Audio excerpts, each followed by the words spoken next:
Hello friends, welcome back to my YouTube channel Language Lab. In our previous class, we discussed more about nouns. So today we are going to discuss another classification of nouns. Yes, today's objective of our class is to learn countable noun and uncountable noun.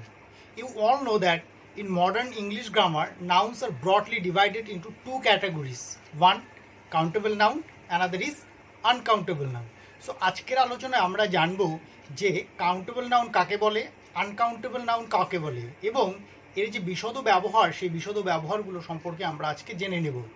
তো friends, একেবারে সহজ কথায় বলতে গেলে countable noun অর্থাৎ যেগুলো গণনাযোগ্য, যে সমস্ত নাউনগুলোকে আমরা গুনতে পারি, সংখ্যায় গোনা যায় 1 2 করে 3 4 করে, সেগুলোকে আমরা কাউন্টেবল নাউন্স বলছি। আবার আনকাউন্টেবল নাউন কোনগুলোকে বলছি? আনকাউন্টেবল নাউন্স আমরা বলছি সেই নাউনগুলোকে যেগুলোকে গোনা যায় না। ঠিক আছে, এবার দু একটি উদাহরণের মধ্য দিয়ে ব্যাপারটা বোঝানোর চেষ্টা করা যেতে পারে। আমরা যদি বলি এ বয় একটি ছেলে, টু বয়েস, 3 বয়েস, 4 বয়েস, এ কাউ বা 1 কাউ, 2 কাউস, 3 কাউস, এই যে বয়, কাউ, ঠিক আছে, পেন, বুক, ঠিক আছে, এগুলো কিন্তু গণনাযোগ্য, অর্থাৎ আমরা এগুলোকে গুনতে পারি। Pen, 2 pens, 3 pens, a pen, একটি কলম। এরকমভাবে আমরা কিন্তু কী করতে পারি, এই পেন, বুক, কাউ, ম্যান, এই সমস্ত কিন্তু আমরা গুনতে পারি। সো যেগুলোকে আমরা গুনতে পারছি সেগুলোকে আমরা বলছি কাউন্টেবল নাউন। আনকাউন্টেবল নাউনের মধ্যে কোনগুলো পড়ে? এবার আমরা যে নাউনের যে বিশদ আলোচনা করেছিলাম, তখন নাউনের আমরা বিভিন্ন রকমের শ্রেণীবিভাগ দেখেছিলাম। সেই নাউনগুলোর মধ্যে কিছু কিছু নাউন আছে বা বেশিরভাগ নাউন আছে, দেখবে যে সেই নাউনগুলোকে গণনা করা সম্ভব নয়। যেমন আমরা যদি বলি রাইসকে কিভাবে গুনবো? Uncountable noun. রাইস হচ্ছে আনকাউন্টেবল নাউন, রাইসকে গোনা সম্ভব নয়। ঠিক আছে, ঠিক একইভাবে আমরা যদি ধরো আমরা প্রপার নাউন পড়েছিলাম অশোকা ওয়াজ এ গ্রেট কিং। এবার 2 অশোকা, 3 অশোকা, এরকমভাবে কিন্তু কোনো গণনা প্রপার নাউনের কিন্তু ওইভাবে কোনো গণনা করা সম্ভব নয়। ঠিক আছে, প্রপার নাউনকে গণনা করা সম্ভব নয়, কারণ নাম একজনের প্রপার নাউন এই কারণে, কারণ উনি নির্দিষ্ট একজন ব্যক্তি বা বস্তু, এই জন্য ওটাকে প্রপার নাউন বলা হয়েছে, তাই ওটাকে আর আলাদা করে আমরা কিন্তু গুনতে পারি না। ঠিক একইভাবে আমরা যদি অ্যাবস্ট্রাক্ট নাউন দেখি, যেমন ধরো অনেস্টি, কাইন্ডনেস, আমরা বলতে পারি না 1 অনেস্টি, 2 অনেস্টিস, 3 অনেস্টি বা 1 অনেস্টি, 2 কাইন্ডনেস, 3 কাইন্ডনেস, ক্রুয়েলটি, এগুলো কিন্তু আমরা অ্যাবস্ট্রাক্ট নাউন, যেগুলো গুণবাচক যে নাউনগুলো রয়েছে সেগুলোকেও কিন্তু আমরা গুনতে পারি না। তো সার্বিকভাবে বলতে গেলে আমাদের এভাবে বলতে হয় যে আমরা প্রথমে এক লাইনারে বলবো যে কাউন্টেবল নাউন হচ্ছে সেই সমস্ত নাউন যেগুলোকে আমরা গুনতে পারি। তো এমন আমরা খুব সহজেই বুঝতে পারবো যে কোন নাউনগুলোকে গোনা যায়, কোন নাউনগুলোকে গোনা যায় না। তো সেটা নিয়ে কোনো সমস্যা নেই, সেটা হচ্ছে আমাদের কাউন্টেবল নাউন। আর যেগুলোকে গুনতে পারবো না সেগুলো হচ্ছে আনকাউন্টেবল নাউন। ঠিক আছে, এবারে প্রশ্ন হলো যে কাউন্টেবল নাউনের মধ্যে অ্যাকচুয়ালি পড়ে কোনগুলো? কাউন্টেবল নাউন, জেনারেলি কাউন্টেবল নাউনের মধ্যে কমন নাউনটা পড়ে। কমন নাউনের মধ্যে যেমন আমি একটু আগে বললাম ম্যান, কাউ, বয়, ঠিক আছে, গার্লস, এই যে কমন নাউন যেগুলো রয়েছে, কমন নাউনগুলো কিন্তু কাউন্টেবল নাউনের মধ্যে পড়ে জেনারেলি। আর আনকাউন্টেবল নাউনের মধ্যে পড়ে বাকি যে 4টি নাউনের প্রকারভেদ রয়েছে, যেমন হচ্ছে proper noun, material noun, collective noun, ঠিক আছে, অ্যাবস্ট্রাক্ট নাউন, এই নাউনগুলো কিন্তু আবার গিয়ে পড়ছে আনকাউন্টেবল নাউনের মধ্যে। তো বন্ধুরা, আপাতভাবে তোমাদের মনে হতে পারে যে এই কাউন্টেবল নাউন অ্যান্ড আনকাউন্টেবল নাউনের যে ক্লাস, সেটা খুবই ইজি বা এটা হয়তো বা খুব একটা ঝক্কির কিছু নয়। কিন্তু বিষয়টা হচ্ছে কি, আমরা আরও কিছু যখন বিস্তারিত আলোচনায় জানবো তখন কিন্তু এর যে গুরুত্ব সেটা বুঝবো, এবং এখান থেকে যে বিভিন্ন সময় পিএসসির পরীক্ষায় বিভিন্ন রকমের প্রশ্নপত্র তৈরি হয়েছে সেই বিষয়গুলো কিন্তু আমরা জানবো। তো যাই হোক, তাহলে আমরা জানলাম কাউন্টেবল নাউন এবং আনকাউন্টেবল নাউন জানলাম। আর countable noun generally common noun, আর আনকাউন্টেবল নাউন বললামই proper noun, material noun, collective noun এবং অ্যাবস্ট্রাক্ট নাউন। এবার এখানে একটা প্রশ্ন রয়েছে যে আমরা দেখেছিলাম যখন আমরা নাউনের শ্রেণীবিভাগ করেছিলাম তখন দেখেছিলাম যে proper noun, collective noun, abstract noun ও ম্যাটেরিয়াল নাউন, কখনো কখনো এই সমস্ত নাউনগুলো কি কমন নাউন হিসেবে ব্যবহৃত হয়। এবার ওই একই কথা, যদি কোনো প্রপার নাউন, কালেকটিভ নাউন বা অ্যাবস্ট্রাক্ট নাউন বা ম্যাটেরিয়াল নাউন যদি আমাদের কমন নাউন হিসেবে ব্যবহৃত হয় তবে তা কাউন্টেবল নাউন হয়ে যাবে। মানে আমরা ধরে নিচ্ছি common noun is equal to countable noun, common noun or countable noun আমরা বলতে পারি। তো সেক্ষেত্রে যদি বাদবাকি যে 4টি নাউন রয়েছে, নাউনের যে প্রকারভেদ রয়েছে, সেগুলো যদি আমাদের কমন নাউন হয়ে যায়, কমন নাউন হিসেবে যদি ব্যবহৃত হয়, আমরা জেনেছি আমাদের প্রিভিয়াস ক্লাসে যে কখনো কখনো অ্যাবস্ট্রাক্ট নাউন কমন নাউন হিসেবে ব্যবহৃত হচ্ছে, কখনো ম্যাটেরিয়াল নাউন কমন নাউন হিসেবে ব্যবহৃত হচ্ছে, সেগুলো দেখেছি। তাই এক্ষেত্রে বলে রাখা প্রয়োজন যে proper noun, collective noun and abstract noun যদি abstract noun and material noun, ঠিক আছে, বাদ বাকি যে 4টি নাউনের কথা বলছি, সেই 4টি নাউন যদি আবার আমাদের কমন নাউন হিসেবে ব্যবহৃত হয় কোথাও, তবে কিন্তু তা কাউন্টেবল নাউন হয়ে যাবে। অর্থাৎ কাউন্টেবল নাউনে যেই জিনিসগুলো ফিট করে, যেই জিনিসগুলো আমরা সেট করতে পারি, যেমন মানে এ বা অ্যান্ড, যে আর্টিকেলগুলো এ অ্যান্ড দি আমরা কাউন্টেবল নাউনের সামনেই বসাতে পারি। তো যদি proper noun, collective noun, abstract noun এবং ম্যাটেরিয়াল নাউন কমন নাউন হিসেবে ব্যবহৃত হয়, আমরা কমন নাউনের এগেনস্টেই বা কমন নাউনের পূর্বেই আমরা এ অ্যান্ড দি বসাতে পারি, কালেকটিভ নাউন নয়। আমি বলছি যে কমন নাউনের পূর্বে আমরা এ অ্যান্ড দি আর্টিকেল বসাতে পারি। তাই প্রপার নাউন, কালেকটিভ নাউন বা abstract noun and material noun যদি কমন নাউন হিসেবে ব্যবহৃত হয়, তাহলে আমরা তাদের সামনে এ অ্যান্ড দি যেমন আর্টিকেল বসাতে পারবো, ঠিক তেমনিভাবে আমরা কিন্তু সংখ্যাবাচক যে শব্দগুলো রয়েছে 1, 2, 3, 4, এগুলো কিন্তু আমরা বসাতে পারবো। কখন? যখন সেটা কমন নাউন হিসেবে ব্যবহৃত হবে। যেমন একটা উদাহরণ দিয়ে বিষয়টিকে বোঝানোর চেষ্টা করা যেতে পারে যে আমি যদি বলি the window is made of glass, ঠিক আছে, এবার window is made of glass, আমার ঘরের যে জানালা, the window is made of glass. তো উইন্ডো, আমাদের ঘরের জানলা যে আছে সেটা কি কাঁচ দিয়ে তৈরি। তো কাঁচ এখানে হচ্ছে খুব উপাদান, গ্লাস GLASS, কাঁচ হচ্ছে এখানে উপাদান। সো খুব স্বাভাবিকভাবেই কাঁচ হচ্ছে এখানে উপাদান হলে এটা একটা material noun. The window is made of glass, GLASS, glass. তো এখানে হচ্ছে গ্লাস হচ্ছে উপাদান। তো এখানে দেখো কোনো আমরা কিন্তু সেরকমভাবে কিছু পাইনি, মানে কোনো ডেফিনিট কোনো আর্টিকেল যেমন পাইনি, তো সেরকমই কোনো সংখ্যাবাচক শব্দ পাইনি, কারণ এটা ম্যাটেরিয়াল নাউন। এবং ম্যাটেরিয়াল নাউন যেহেতু আনকাউন্টেবল, অর্থাৎ গ্লাস, এক্ষেত্রে গ্লাস মানে কাঁচকে আমি কীভাবে গুনবো? কাঁচের টুকরোকে গুনতে পারি, ওটা আলাদা জিনিস। এ পিস অফ গ্লাস সেটা কিন্তু আলাদা জিনিস, কিন্তু কাঁচকে সার্বিকভাবে আমি গুনবো কীভাবে? গোনা সম্ভব নয়, তাই এটা আনকাউন্টেবল নাউন। তাই এটা the window is made of glass পর্যন্ত হয়েছে। এবার এই গ্লাস যখন আমাদের আবার কাউন্টেবল হয়ে যেতে পারে কিভাবে? যদি বলি please give me a glass of water, দেখো এই গ্লাসে এই গ্লাস একই জিনিস। তো please give me a glass of water, এবার ওই গ্লাসে ওখানে ছিল কাঁচটা, ছিল ওখানে উপাদান, আর এখানে গ্লাস হচ্ছে একটা পদার্থ, মানে একটা গণনাযোগ্য বস্তুর নাম। একটা গণনাযোগ্য বস্তুর নাম হচ্ছে পরে যেটা বললাম, please give me a glass. তাহলে কিন্তু আমি এ গ্লাস ব্যবহার করছি। এ গ্লাস এই কারণে ব্যবহার করছি কারণ এটা গণনাযোগ্য একটা বস্তুর নাম হচ্ছে গ্লাস, মানে আমরা যেখানে জল পান করি, যেটা দিই, যেটার সাহায্যে আর কি। তো please give me a glass of water, এই জন্য আমি এখানে এ আর্টিকেল কিন্তু বসাতে পেরেছি, যেহেতু সেটা কি হয়ে গেছে, এখানে তোমার একটা কমন নাউন হয়ে গেছে, ঠিক আছে। Please give me a glass of water মানে একটা কমন নাউন হয়ে গেছে, অর্থাৎ আমরা এখানে কিন্তু একটা এ নামক আর্টিকেল কিন্তু আমরা বসাতে পারছি, এবং অর্থাৎ এটা কাউন্টেবল হয়ে গেছে, ঠিক আছে। তো আমরা বলতে পারি যে কাউন্টেবল বা হচ্ছে কমন নাউনের পূর্বে আমরা কি করতে পারি? এ অ্যান্ড দি আর্টিকেল বা ডিটারমিনার বসে, ঠিক আছে।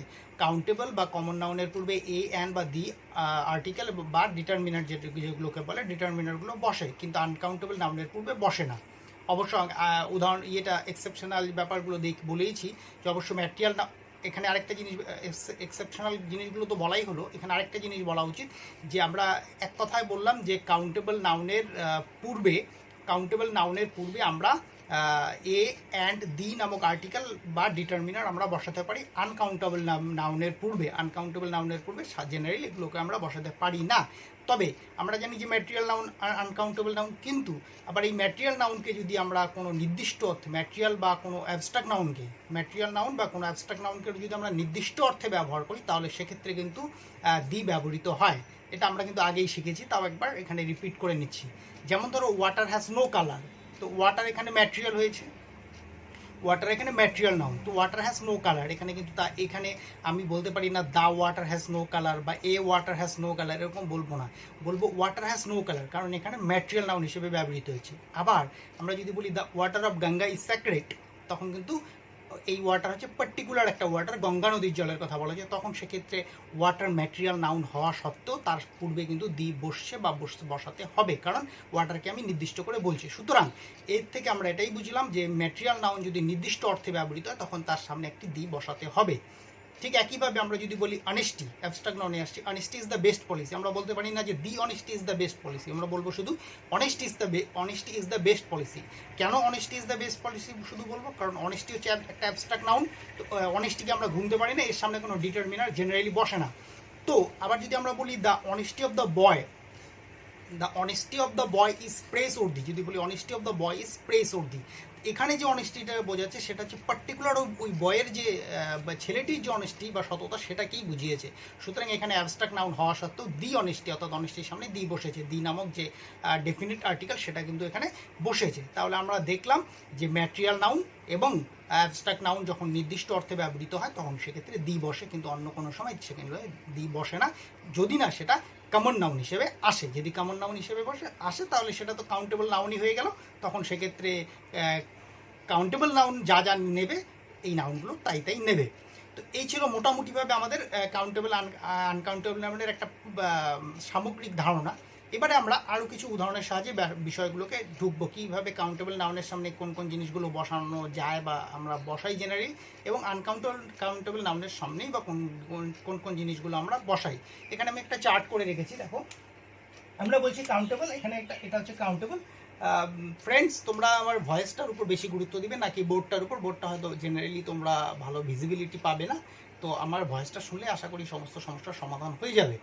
তো কাউন্টেবল নাউন অ্যান্ড ডান দিকে আছে আনকাউন্টেবল নাউন। কাউন্টেবল নাউনে আমি যেমন বলেছি এ কাউ, যদি আমি বলি এ কাউ, ঠিক আছে, 2 কাউস, 3 বয়েস, ঠিক আছে, তো এগুলো সবই হচ্ছে কাউন্টেবল নাউন। এ বুক, 2 বুক, 3 বুকস, এ বুক, 2 বুকস, 3 বুকস। ব্যাগ যদি বলি ব্যাগ, বিএজি ব্যাগ, থলে 1 ব্যাগ বা এ ব্যাগ, 2 ব্যাগস, 3 ব্যাগস, এগুলো সব কাউন্টেবল নাউন। তাহলে আমরা দেখছি কাউন্টেবল নাউনের সামনে আমরা এ বসাতে পারছি, দি তো বসাতে পারি বিভিন্ন সময়ে, এ অ্যান অ্যাপেল, অ্যাপেলের সামনে আমরা একটি অ্যাপেল বোঝাতে অ্যান অ্যাপেল ব্যবহার করছি, এ অ্যান দি, এগুলো আমরা ব্যবহার জেনারেলি করতে পারছি। কিন্তু আনকাউন্টেবল নাউন যেমন ধরো রাইস, রাইসের সামনে কিন্তু আমরা এ বসাবো না, রাইস, মিল্ক, এগুলো কিন্তু সিঙ্গেলই থাকবে। রাইস, মিল্ক, ওয়াটার, এগুলো হচ্ছে আনকাউন্টেবল নাউন, এগুলোকে কিন্তু আমরা কখনো কোনো ডিটারমিনার বসাবো না যতক্ষণ পর্যন্ত না সেগুলো কমন নাউনে উত্তরণ ঘটছে। তো যেমন রাইস, সয়েল, ওয়াটার, এগুলো হচ্ছে সবই ওয়েলকে আমরা গুনতে পারি না, সুতরাং এগুলো হচ্ছে সিঙ্গেলই থাকবে।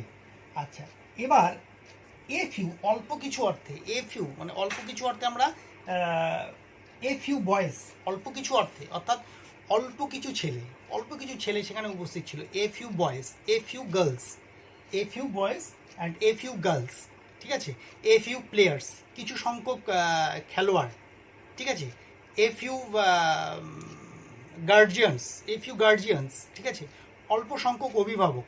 তাহলে আমরা যেগুলো কাউন্টেবল নাউন সেগুলোর ক্ষেত্রে যখন আমাদের অল্প কিছু কথাটা ব্যবহার করতে হবে বাংলায়, তখন আমরা কাউন্টেবল নাউনের সামনে এ ফিউ বসাবো। এ ফিউ ম্যাঙ্গোস আমরা বলতে পারি, অল্প কিছু আম, a few apples, a few oranges, ঠিক আছে। তার মানে আমাদের যেগুলো কাউন্টেবল নাউন সেগুলো যদি আমরা অল্প কিছু অর্থে ব্যবহার করি তাহলে এ ফিউ বসাবো।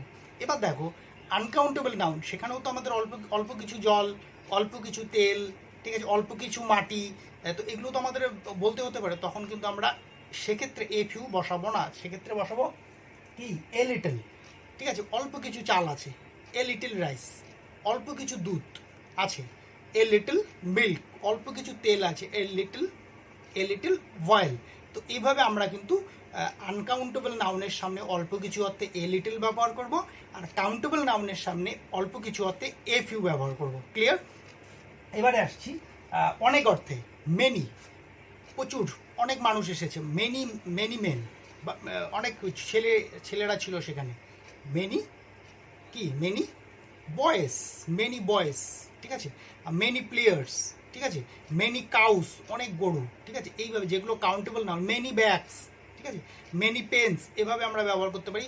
যেগুলো হচ্ছে আমাদের কাউন্টেবল নাউন সেগুলোর সামনে আমরা প্রচুর অর্থে আমরা মেনি ব্যবহার করব। আবার একইভাবে যেগুলো হচ্ছে আমাদের আনকাউন্টেবল নাউন সেগুলো তো প্রচুর হতে পারে, প্রচুর দুধ, অনেক দুধ, ঠিক আছে, তাহলে সেক্ষেত্রে আমরা মেনি ব্যবহার করবো না। মেনি মিল্ক বললে কিন্তু ভুল হবে, বলবো মাছ মিল্ক, মাছ অয়েল, প্রচুর দুধ, প্রচুর তেল, প্রচুর ওয়াটার, মাছ ওয়াটার, এভাবে কিন্তু আমরা ব্যবহার করব, মাছ ব্যবহার করব, অর্থাৎ প্রচুর অর্থে আনকাউন্টেবল নাউনের পূর্বে মাছ ব্যবহার করব। একইভাবে কিছু, আমি এ ফিউ হচ্ছে অল্প কিছু, আর কিছু কিছু কিছু অর্থে কিন্তু আমরা কাউন্টেবল অ্যান্ড আনকাউন্টেবল দুটোর সামনে আমরা সাম কথাটা ব্যবহার করতে পারি। যেমন সাম বয়েস, ঠিক আছে, আমরা বলবো সাম বয়েস, হ্যাঁ, সাম বয়েস, সাম গার্জিয়ানস, সাম বয়েস, সাম গার্জিয়ানস, সাম প্লেয়ার্স, ঠিক আছে, সাম টিচার্স, সাম স্টুডেন্টস, এগুলোকে আমরা কিন্তু সাম ব্যবহার করব কাউন্টেবল নাউনের সঙ্গেও কিছু অর্থে, শুধুমাত্র কিছু। আগে এ ফিউ ছিল অল্প কিছু, এবং এই সাম কিন্তু আমরা আনকাউন্টেবল নাউনের পূর্বেও ব্যবহার করতে পারি। যেমন সাম ওয়াটার, ঠিক আছে, সাম অয়েল, সাম মিল্ক আমরা কিন্তু ব্যবহার করতে পারি। তাহলে সাম হচ্ছে কি, সাম হচ্ছে কিছু, অর্থাৎ এই কিছু অর্থে কাউন্টেবল অ্যান্ড আনকাউন্টেবল দুটোর সামনেই আমরা সাম কথাটা ব্যবহার করতে পারি। A lot of, A lot of, এ লট, এ লট কথাটাও কিন্তু আমরা, এ লট হচ্ছে এ লট অফ, এ লট কথাটা এক ধরনের প্রচুর অর্থে ব্যবহৃত হয়। তো এ লট কথাটাও কিন্তু আমরা কাউন্টেবল অ্যান্ড আনকাউন্টেবল দুটো নাউনের সামনেই বসাতে পারি। A lot of boys, a lot of girls, a lot of players, ঠিক আছে, a lot of mangoes, a lot of bags, a lot of pens, ঠিক আছে, এরকম আমরা কাউন্টেবল নাউনের সামনে যেমন বসাতে পারি, ঠিক তেমনি আনকাউন্টেবল নাউনের সামনেও বসাতে পারি। A lot of water, a lot of oil, a lot of milk, a lot of rice, ঠিক আছে, এই এ লট অফ কথাটা আমরা কাউন্টেবল অ্যান্ড আনকাউন্টেবল দুটো নাউনের সামনেই কিন্তু বসাতে পারি। তো ফ্রেন্ডস, ক্লিয়ার হলো এই চারটি যেটা বললাম, এ ফিউ, শুধুমাত্র আর রিপিট করছি না, আমি বলে দিয়েছি। তোমাদের যদি কোনো স্পিড মনে হয় ভিডিওটি, তাহলে পজ করে করে আবার শুনবে যে কোথায় এ ফিউ ব্যবহার হয়, কোথায় এমনিতে জেনারেলি এ লিটিল ব্যবহৃত হয়, আবার কোথাও মেনি ব্যবহৃত হয়, কোথায় মাছ ব্যবহৃত হয়। আশা করি এগুলো তোমরা বুঝবে। এবার আমরা পরেরটাতে যাচ্ছি। প্রশ্ন জিজ্ঞাসা করার সময়, আমরা প্রশ্ন যখন জিজ্ঞাসা করব, তখন প্রশ্ন জিজ্ঞাসা করার সময় আমরা কাউন্টেবল অ্যান্ড আনকাউন্টেবল উভয় ক্ষেত্রেই কিন্তু এনি ব্যবহার করা হয়, এবং উত্তর দেওয়ার ক্ষেত্রে উভয় ক্ষেত্রেই সাম বা এ লট অফ ব্যবহার করা যায়। তো প্রশ্ন করার ক্ষেত্রে আমরা কি করতে পারি, কাউন্টেবল অ্যান্ড আনকাউন্টেবল, আমরা কাউন্টেবল নাউনের প্রশ্নের ক্ষেত্রেও এনি, এবং আনকাউন্টেবল নাউনের প্রশ্নের ক্ষেত্রেও আমরা এনি ব্যবহার করতে পারি। Is there any water in this glass, আমরা প্রশ্ন করতে পারি, is there any water in this glass? Yes, there is some. Is there any water, is there any water in this glass, এই গ্লাসে কি কোনো জল আছে? Is there any water in this glass, বা is there any water in this bottle? Is there any water in this bottle, এই বটলে কি কোনো জল আছে?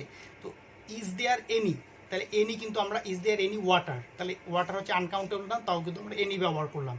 উত্তর আমি সাম বা লটে দিতে পারি, ইয়েস দেয়ার ইজ সাম, হ্যাঁ এখানে অল্প কিছু আছে, ইয়েস দেয়ার ইজ সাম, বা yes there is lot of, ঠিক আছে, ইয়েস দেয়ার ইজ সাম, এখানে অল্প কিছু আছে, বা বলতে পারি yes there is lot of, দুটোই সাম বা লট অফ দুটোই ব্যবহার করা যেতে পারে। তাহলে আনকাউন্টেবল নাউনকে আমরা এনি দিয়ে প্রশ্ন করতে পারছি। আবার যদি বলি is there any book, is there any book in this almirah, is there any book in this almirah, এই আলমিরাতে কি কোনো বই আছে? Yes there is lot of, yes is there any book in this almirah? Yes, there is lot of. So is there any book, is there any book in this almirah? Yes, there is a lot of, but yes there is some, ঠিক আছে। তো yes there is some books, বা yes there is a lot of, তাহলে আমরা any দিয়ে যখন প্রশ্ন করব, তখন আনকাউন্টেবল বা কাউন্টেবল দুটো নাউনের ক্ষেত্রে আমরা এনি দিয়ে প্রশ্ন করতে পারি। ঠিক একইভাবে উত্তর দেওয়ার সময় আমরা সাম বা এ লট অফ দুটো ক্ষেত্রেই, কাউন্টেবল অ্যান্ড আনকাউন্টেবল দুটো ক্ষেত্রেই ব্যবহার করতে পারি। এটা খুব একটা ইজি ব্যাপার ছিল, এটা বলা হলো। এবারে আমরা আসছি আনকাউন্টেবল নাউনের পূর্বে যদি একটি কাউন্টেবল নাউন বসানো হয়, তাহলে সেক্ষেত্রে a and the, many, one, two এগুলো বসানো যায়। এগুলো আগেই বলা হয়েছিল যে আনকাউন্টেবল নাউনের পূর্বে যদি একটি কাউন্টেবল নাউন বসানো যায়। তো প্রথমে তো বলেইছি যে আনকাউন্টেবল নাউন যখন কমন নাউন হিসেবে ব্যবহৃত হবে, তখন কমন নাউন মানেই হচ্ছে কাউন্টেবল নাউন, তখন কাউন্টেবল নাউনে যা যা বসে কমন নাউনের সামনেও তাড়াতাড়ি বসবে। এবার যদি আনকাউন্টেবল নাউনের পূর্বে যদি আমরা একটি কাউন্টেবল নাউন বসাই, তাহলে কি হবে, আনকাউন্টেবল নাউনের ঠিক পূর্বে যদি আমরা একটা কাউন্টেবল নাউন বসাই, তাহলে কিন্তু আবার কাউন্টেবল নাউনের যে হিসাবগুলো আছে, যেভাবে আমরা কাউন্টেবল নাউনকে প্রকাশ করি, সেভাবে কিন্তু সেটাও প্রকাশ করা যাবে। যেমন আমরা যদি বলি ওয়ান ব্যাগ অফ সুগার, বা এ ব্যাগ অফ সুগার, আমরা যদি বলি এ, তো এ ব্যাগ অফ সুগার, তো এবার কি আছে এখানে, সুগারকে তো গোনা যাচ্ছে না। এবার sugar, A back of sugar বলছি, তাহলে এ ব্যবহৃত হচ্ছে, তো সুগারকে কিন্তু গোনা যাচ্ছে না, কিন্তু সুগারের সামনে কি আছে, ব্যাগ আছে। সুগারের সামনে একটা কাউন্টেবল নাউন বসিয়েছি, কি সেটা, ব্যাগ। তো এ ব্যাক অফ বসিয়েছি, তাহলে অফ দিয়ে একটা ব্যাগ বসিয়েছি, তো ব্যাগ হলে এটা তো গোনা যায়। তো এবার যেহেতু ব্যাগ গোনা যায়, তাহলে আমি বলতে পারি এ ব্যাগ অফ সুগার বা 2 ব্যাগস অফ সুগার, ঠিক আছে, 2 bags of sugar. 3 packets of সল্টকে আমরা গুনতে পারছি না, ফাইন, কিন্তু যখন আমি প্যাকেট নামক একটা কাউন্টেবল নাউন বসাচ্ছি তখন কিন্তু প্যাকেট গোনা যাচ্ছে, তাহলে আমরা বলতে পারি 3 প্যাকেটস অফ সুগার, অর্থাৎ এই 3 প্যাকেটস অফ সুগার বা হচ্ছে মেনি প্যাকেটস অফ সুগার, ঠিক আছে। বা আমরা যেটা কাউন্টেবল নাউনে ব্যবহার করি, a few packets of biscuit, a few packets of biscuit, বা বিস্কিট তো গোনা যায়, যাই হোক বিস্কিট বলবো না, a few packets of oil, তেলেরও তো প্যাকেট থাকে এখন, তো a few packets of oil, ঠিক আছে, mustard oil, a few packets of mustard oil, a few packets of coconut oil. তো এইভাবে আমরা কিন্তু বা many packets of coconut oil, এভাবে কিন্তু আমরা ব্যবহার করতে পারি যদি তার সামনে একটা কাউন্টেবল নাউন বসে। এক্ষেত্রে আমরা দেখলাম যে এই ব্যাক অফ সুগারের ক্ষেত্রে দেখলাম যে সুগারের সামনে একটা ব্যাক নামক যে কাউন্টেবল নাউন বসেছে। আবার যদি আমরা মাস্টার্ড অয়েলের সামনে যদি দেখি, তাহলে প্যাকেট দেখছি যে 3 প্যাকেটস অফ মাস্টার্ড অয়েল, তো মাস্টার্ড অয়েল গোনা যায় না, কিন্তু প্যাকেট বলেছি, তাহলে প্যাকেট গোনা যায়, তাহলে সেক্ষেত্রে আমরা বলছি 3 প্যাকেটস অফ মাস্টার্ড অয়েল। অর্থাৎ এক কথায় যদি আনকাউন্টেবল নাউনের পূর্বে একটি কাউন্টেবল নাউন বসানো যায়, তাহলে কাউন্টেবল নাউনে যা যা বসানো যায়, অর্থাৎ এ 1 2 3 সংখ্যাবাচক, মেনি, এ ফিউ, এগুলো প্রত্যেকটাই বসানো যাবে। এভাবে যে এই যে ফরম্যাটটা এরকম, এ ব্যাক অফ, 2 প্যাকেটস অফ, ঠিক আছে, 3 কার্টুনস অফ, ঠিক আছে। তো এরকমভাবে কিন্তু আমরা সেগুলোকে প্রকাশ করতে পারি। এবারে আসছি when full, full, full, when full is added to a countable noun it becomes full. যখন আমরা full ফুল নামক যে ফুল মানে কি, ফুল মানে পূর্ণ আর কি, full, এই ফুল কথাটা যখন কোনো কাউন্টেবল নাউনের সঙ্গে বসাবো তখন এটা যোগ হয়ে কিন্তু সেটা full হবে, ডাবল এল হবে না। যেমন আমরা যদি বলি a bag full of sugar, a bag full of sugar, অর্থাৎ ব্যাগের সঙ্গে ফুল মানে a bag full of sugar, মানে একটা থলে পূর্ণ বা এক ব্যাগ ভর্তি, a bag full of sugar মানে এক ব্যাগ ভর্তি চিনি, এটা হচ্ছে বাংলা আর কি, এক ব্যাগ ভর্তি চিনি, এক ব্যাগ ভর্তি চিনি, একটি ব্যাগ ভর্তি চিনি, এরকম। তো এ ব্যাগ ফুল যখন কথাটা বলছি, তাহলে বিএজি ব্যাগের সঙ্গে FULL বসিয়েছি, কিন্তু আমাদের যে স্পেলিংটা হবে সেটা হবে FUL, শুধু single L, BAG FUL, A bag full of sugar. ঠিক তেমনিভাবে আমরা বলতে পারি যে 2 স্পুনফুল অফ কি, সল্ট, 2 স্পুনফুল মানে 2 চামচ পূর্ণ লবণ। তো 2 স্পুনফুল, SPOON, spoon FUL, double L নয়, FUL, ওখানে এস হবে, তাহলে হবে 2 স্পুনফুলস অফ সুগার বা 2 স্পুনফুলস অফ সল্ট, এরকমভাবে আমরা কিন্তু ব্যবহার করতে পারি। অর্থাৎ এখানে বলা যাচ্ছে যে কাউন্টেবল নাউনের সঙ্গে যদি FUL কথাটা ব্যবহৃত মানে যোগ করতে হয়, তাহলে সেটা গিয়ে দুটো মিলে একটা FUL হয়। আর তার সামনে তো কাউন্টেবল নাউনের যে A 1 2 3 এগুলো তো বসানো যায়ই, যেহেতু একটা কাউন্টেবল নাউন সামনে বসছে, সল্টের আগে হোক আর সুগারের আগে হোক, সুগার নামক একটা আনকাউন্টেবল নাউনের আগেই হোক আর সল্ট নামক একটা আনকাউন্টেবল নাউনের আগেই হোক না কেন, সেটা যেহেতু যখন একটা কাউন্টেবল নাউন বসবে তখন কিন্তু সেক্ষেত্রে সেটা গোনা যাবে এবং সেটাকে A 1 2 3 দিয়ে প্রকাশ করব। এই ছিল মোটামুটি। এবারে আসছি countable nouns forming a collective noun. এই জায়গাটা খুব গুরুত্বপূর্ণ কম্পিটিটিভ এক্সামিনেশনের পার্সপেক্টিভে। A countable nouns forming a collective noun, countable nouns forming a collective noun. Countable noun কি হচ্ছে, forming a collective noun. Countable noun দিয়ে কিভাবে কালেকটিভ নাউন হয়, ঠিক আছে। তো এক্ষেত্রে কোন জিনিসটা মানে গুরুত্বপূর্ণ, এক্ষেত্রে গুরুত্বপূর্ণ হচ্ছে, আমি আরেকবার বলছি, কাউন্টেবল নাউন কিভাবে একটা কালেকটিভ নাউন তৈরি করে। এবার কালেকটিভ নাউন আমরা জেনেছি যে একটা দল। তো এবার এক্ষেত্রে পরীক্ষার পারপাসে কোন জিনিসটা গুরুত্বপূর্ণ, পরীক্ষার পারপাসে এই জিনিসটা গুরুত্বপূর্ণ যে মৌমাছির দলকে কি বলা হয়, ঠিক আছে, আর্মিদের দলকে কি বলা হয়, স্টুডেন্টদের দলকে কি বলা হয়, মানে কিভাবে প্রকাশ করা হয়, এই জিনিসগুলো ইম্পর্টেন্ট। তো আমরা যদি স্টুডেন্টের দলকে কি বলি, ব্যাচ বলি, তাহলে আমরা বলবো এ ব্যাচ অফ স্টুডেন্টস। তো স্টুডেন্ট যে ছিল এটা কাউন্টেবল নাউন ছিল, এই কাউন্টেবল নাউনটা দিয়ে আমি কি করলাম, কালেকটিভ নাউন। যখন এ ব্যাচ অফ স্টুডেন্টস বললাম তখন এই সম্পূর্ণটা একটা এই কি হয়ে গেল, কালেকটিভ নাউন হয়ে গেল। কারণ এই ব্যাচ অফ স্টুডেন্টস কি, এই ব্যাচ অফ স্টুডেন্টস হচ্ছে একটা গ্রুপ, একটা দল, ঠিক আছে।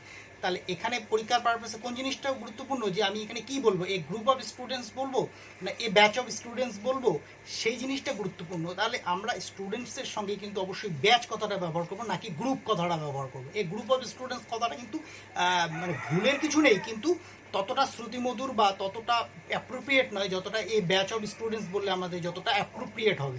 তাহলে আমরা স্টুডেন্টসের দলকে এ ব্যাচ অফ স্টুডেন্টস বলবো, এবং এটা একটা collective noun. A batch of student, এই জিনিসগুলো মাথায় রাখবে যে স্টুডেন্টদের সাথে কোনটি ব্যবহৃত হচ্ছে, ট্যালেন্টের সাথে কোনটি ব্যবহৃত হচ্ছে, আর্মিদের ক্ষেত্রে কি ব্যবহৃত হচ্ছে, বা সোলজার্সদের ক্ষেত্রে কি ব্যবহৃত হচ্ছে, বা গরুর দলকে আমরা কি বলছি, ঠিক আছে। এই জিনিসগুলো মাথায় রাখবো। তো আমি পড়ে যাচ্ছি, এ ব্যাচ অফ স্টুডেন্টস যেমন আমরা বললাম। 2 নম্বর বলি, এ ট্রুপ অফ সোলজার্স। এই সোলজার্সদের ক্ষেত্রে হবে, সোলজার্সদের যে দল সেই দলটাকে আমরা বলবো ট্রুপ, TROOP। তো এ ট্রুপ অফ সোলজার্স। এবার এ গ্যাং অফ রবার্স। এবার রবার্স হচ্ছে ডাকাত। এবার ডাকাতদের যে দল, আমরা গ্রুপ বলতে পারি না যে গ্রুপ অফ রবার্স, বা এ ব্যাচ অফ রবার্স আমরা বলতে পারবো না। ব্যাচ কথাটা স্টুডেন্টদের সঙ্গে যায়, গ্রুপ কথাটা অন্য একটা, আমি আসবো অন্য একটা নাউনের সঙ্গে যায়, কিন্তু গ্যাং কথাটা আবার রোভারের সঙ্গেই যায়। এই গ্যাং অফ রোভার্স, তোমরা জানবো যে এই গ্যাং অফ ওয়াসিফুর, এই যে ব্যাপারটা, তো সেখানেও একটা ভায়োলেন্ট ব্যাপার ছিল। তো যাই হোক, এই গ্যাং অফ রবার্স, অর্থাৎ রবার্সের যে দল সেখানে কিন্তু গ্যাং কথাটাও থাকবে, গ্যাং কথাটাই আসবে। A gang of robbers. A band of pilgrims কথাটাতে আবার কি আসবে, পিলগ্রিমসের সঙ্গে ব্যান্ড কথাটা আসবে, তীর্থযাত্রীর দল। আগেরটা ছিল ডাকাতদের দল, তখন সেটা ছিল band, gang, a gang of robbers. এখন হচ্ছে তীর্থযাত্রীর দল, তখন হবে band, BAND, band, a band of pilgrims. আবার এ বোর্ড অফ ডিরেক্টরস, এই যে বললাম এ বোর্ড অফ ডিরেক্টরস। এই ব্যান্ড অফ পিলগ্রিমসের পর এ বোর্ড অফ ডিরেক্টরসদের দল, যে বিভিন্ন কোম্পানিতে যে ডিরেক্টরসরা থাকে তাদের একটা দলকে বলছি আমরা এ বোর্ড। তখন আবার সেটা এ গ্রুপ অফ ডিরেক্টরস না বলে বলবো a board of directors, a board of directors. A bundle of পেন্সিলসের যে গুচ্ছ সেটাকে কি বলবো, a bundle, a bundle of pencils. আচ্ছা, এ ফ্লক অফ বার্ডস, পাখির একটা ঝাঁক, সেটাকে বলবো ফ্লক, ঠিক আছে। FLOCK, flock, a flock of birds. A heap of ফাইলসের একটা স্তূপ, ঠিক আছে, ফাইলের স্তূপ, ফাইল মানে যে ফাইল, অফিস পত্রের যে ফাইলগুলো আছে সেগুলো। A heap of files. A pile of books, মানে এ পাইল অফ বুকস, বইয়ের স্তূপ, মানে অনেকগুলো বইকে আমরা বলবো এ পাইলস অফ,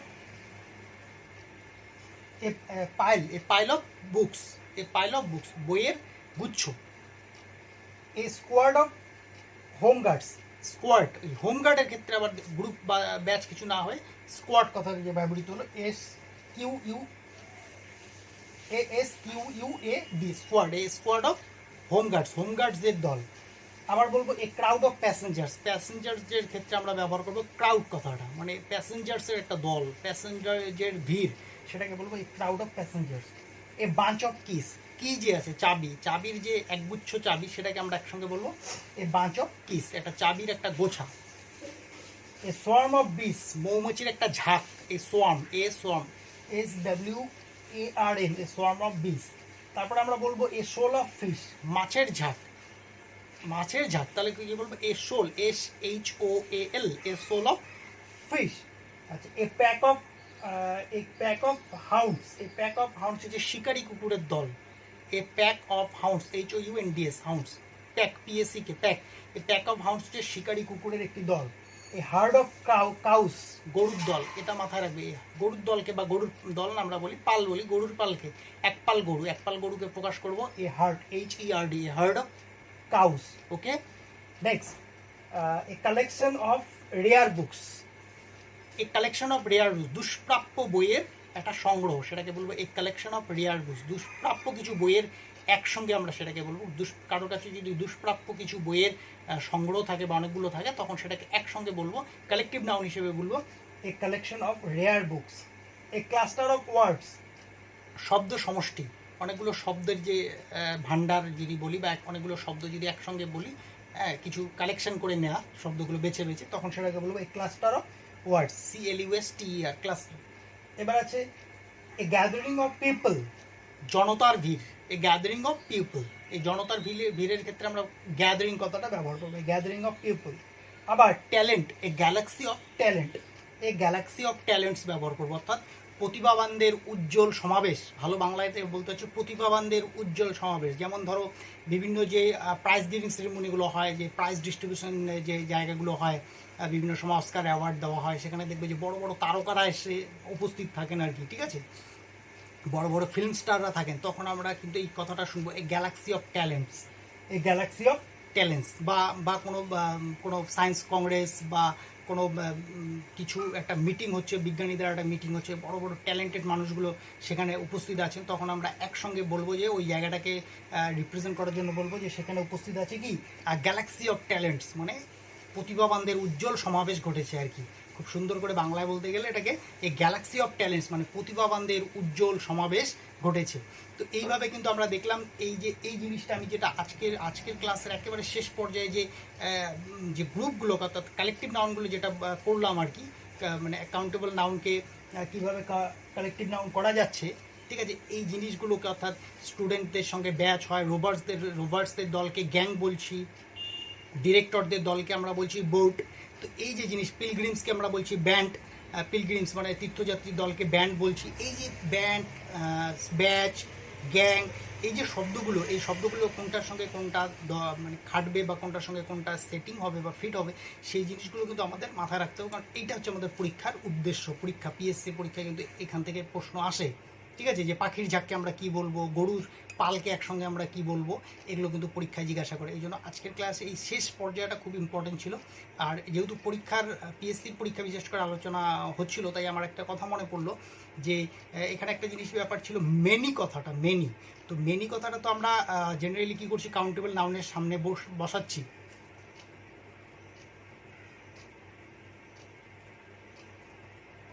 মেনি কথাটা আমরা কাউন্টেবল নাউনের সামনে বসাচ্ছি, আবার মাছ কথাটা আনকাউন্টেবল নাউনের সামনে বসাচ্ছি। এবার প্রশ্ন হলো মানির ক্ষেত্রে কী হবে, মানি মানে টাকা, ঠিক আছে, মেনি মানি বলবো না মাছ মানি বলবো, এটা একটা কনফিউশন থেকে যায় অনেক সময়, মেনি মানি বলবো নাকি মাছ মানি বলবো। এবার প্রশ্ন হচ্ছে, কেউ বলবে যে আমি মেনি মানি বলবো, কারণ মানি মানে টাকা, টাকা তো গুনতেই হয়, আমরা টাকা তো গুনেই নেই, গোনাই যায়। এবার দেখো, মানি কথাটার অর্থ কিন্তু টাকা, ঠিক আছে, কিন্তু এই মানি কথাটার অর্থ হচ্ছে টাকা পয়সা আর কি, ব্যাপারটা মানে এটা একটা একক নয়। মানি কথাটার অর্থ হচ্ছে যে এই যে সিস্টেমটা যে আছে, এই টাকা, অর্থাৎ পৃথিবীর সমস্ত টাকাই, এই টাকাকে এখানে রিপ্রেজেন্ট করছে মানি দিয়ে। এরকম নয় যে আমার কাছে 10,000 টাকা আছে, আমি গুনতে পারি, এই জন্য এটাকে মেনি মানি বলবো, তা নয়। মানি যখন কথাটা শুধু বলছি, তখন কিন্তু মানি অর্থ হচ্ছে সমগ্র টাকা পয়সা পৃথিবীর, ঠিক আছে, এই পৃথিবীর সমগ্র টাকা পয়সাকে কিন্তু গোনা সম্ভব নয়, ঠিক আছে। তো মানে টাকা পয়সা হচ্ছে একটা কনসেপ্ট বলা যায়, এই কনসেপ্টটাকে কিন্তু আমাদের গোনা সম্ভব না। টাকা পয়সা একটা কনসেপ্ট, ঠিক আছে, মানে এই টাকা পয়সা সমস্ত মানুষের কাছে সমস্ত যত টাকা আছে সেই টাকাকে রিপ্রেজেন্ট করছে, সেটা কিন্তু গোনা সম্ভব নয়। বা আমরা বলতে পারি মানি অর্থাৎ টাকা, মানির বাংলায় আমরা করবো টাকা পয়সা, অর্থাৎ এটাকে কিন্তু গোনা সম্ভব নয়। তাই আমরা কি করব, এটাকে আমরা মেনি মানি না করে মাছ মানি করব, ঠিক আছে। তাহলে মাছ কেন, মাছ আনকাউন্টেবল নাউনের সঙ্গে বসে, তাই এটাকে আমরা বলবো মাছ মানি। আচ্ছা, এটা একটা গেল। আরেকটা ব্যাপার হচ্ছে, আমরা যদি এই টাকা পয়সার দিকে যদি নোটের কথা বলি, যে ₹1 নোট, তখন কিন্তু নোট মানে কি, নোট মানে একটা পার্টিকুলার নোট, তো সেই নোটগুলোকে গোনা যাবে। ₹1 নোট এখন কত ভারতবর্ষে ₹1 নোট কটা আছে সেটা নিশ্চয়ই হিসাব রয়েছে, একটা গণনা রয়েছে। তাহলে ₹1 নোট বা টু ₹1 নোটস, ₹1 নোট বা ₹1 নোটস, ঠিক আছে, বা ₹100 নোট বা ₹200 নোটস। তো এইভাবে কিন্তু আমরা ব্যবহার, নোটসের ক্ষেত্রে আমরা কিন্তু বা মেনি হান্ড্রেড রুপি নোটস কথাটা ব্যবহার করি। অনেকগুলো ₹100 নোটস মানে 100 টাকার নোট, অনেকগুলো মেনি ₹100 নোটস, অনেকগুলো 100 টাকার নোট, এভাবে কিন্তু আমরা বলতে পারি। কিন্তু শুধু মানির ক্ষেত্রে আমরা মাছ কথাটা ব্যবহার করব, কিনা মেনি কথাটা আমরা ব্যবহার করতে পারি না। তো that's all for today friends. So please wait করো পরবর্তী আমার যে ক্লাস আসছে সেই ক্লাসের জন্য। ততক্ষণ পর্যন্ত তোমরা বাড়িতে ভালো করে প্র্যাকটিস করো, এবং অবশ্যই আমার চ্যানেলটিকে সাবস্ক্রাইব করবো এবং বেল আইকনটিকে অবশ্যই টিপে দিবে, যাতে তোমরা যে কোনো ভিডিও যখনই আমি আপলোড করবো, তখন সঙ্গে সঙ্গে তোমরা তোমাদের মোবাইলে কিন্তু নোটিফিকেশান পেয়ে যাবে। তো thank you so much for watching this video.